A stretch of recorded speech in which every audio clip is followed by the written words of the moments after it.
Direct action, direct action, Mujib ছাড়া বাংলায়।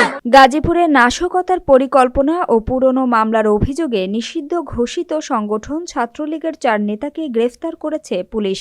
বিস্তারিত থাকছে গাজীপুরের কোনাবাড়ী থেকে ফারুক আহমদের প্রতিবেদনে। 4 জানুয়ারি মহানগরীর কোনাবাড়ী, গাছা ও কাপাসিয়া এলাকায় পৃথক ঝটিকা অভিযান চালিয়ে তাদের আটক করা হয়। পুলিশ জানায়, সংগঠনের প্রতিষ্ঠা বার্ষিকীকে কেন্দ্র করে তারা গোপন বৈঠকে নাশকতার ছক কষছিল।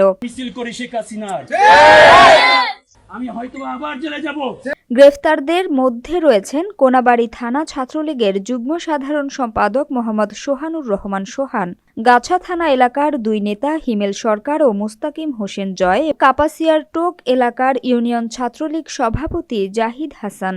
গ্রেফতারের পর তাদের আদালতে সোপর্দ করা হলে কারাগারে পাঠানো হয়।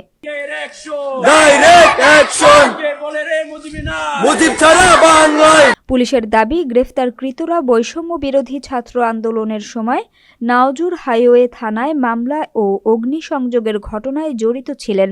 কোনাবাড়ী থানা পুলিশ জানিয়েছে, নিষিদ্ধ সংগঠনের কোনো তৎপরতা বরদাস্ত করা হবে না এবং অন্যদের ধরতে অভিযান অব্যাহত রয়েছে। পরিস্থিতি নিয়ন্ত্রণে স্পর্শকাতর এলাকায় অতিরিক্ত পুলিশ মোতায়েন করা হয়েছে।